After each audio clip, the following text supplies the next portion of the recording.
Ano ang nabago sa buhay mo ngayon na talagang meron kang matatawag na kasangga, katuwang in the person of Julia Montes?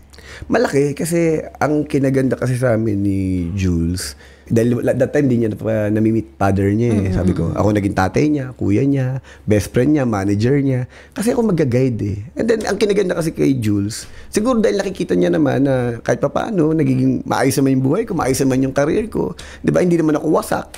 Siguro na, ibig sabihin, di ba? Hindi ka talaga wasak. Nararamdaman niya na parang, okay naman. Kumbaga parang, dapat naman siyang paniwalaan, ano. Hanggang nabuo yung yung tandem namin, yung trust namin sa isa't isa.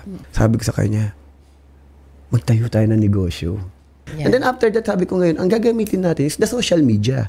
Sabi ko, sayang naman kung ano tayo ngayon. Sabi ko sa mga endorsement nga natin, kumbaga nakakatulong tayo eh. Bakit hindi tayo magsimula habang malakas tayo, habang okay yung kita natin, di ba?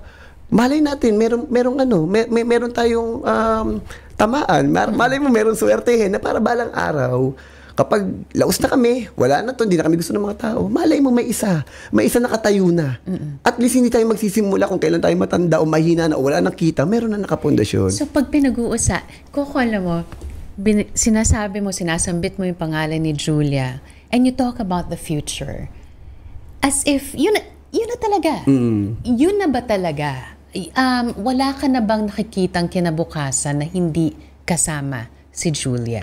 Gano'n naman eh. Kasi honestly, sabi ko nga, ngayon sa buhay ko, may mga kaibigan ako.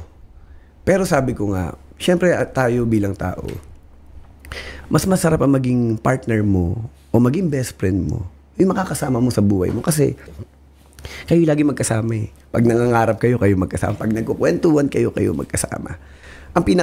Para sa akin, ang kinaswerte ko kay Jules, yung pag-aalaga at pagmamahal talaga niya. Kasi alam na namin yung part namin sa isa't isa. Yeah. Ako ang planner, siya ang tagagawa. Diba? Parang pagdating ko sa bahay, wala na ko niyan. Lahat naka-prepare na yan. Siya nakaluto, lahat ng, alam niya kung ano yung mga paborito kong pagkain. Lahat ng damit ko, siya mag-aayos, siya magpa-plancha. Lahat. Talagang, sabi ko nga, sino ba namang hindi sisipagin maghanap buhay, magtrabaho? 'Di ba? At sino kaya ko laging kinukuwento na para makaiwas ka sa kahit anong bagay. Basta after work, uwi. Kailangan din may dahilan kung bakit gusto mong umuwi.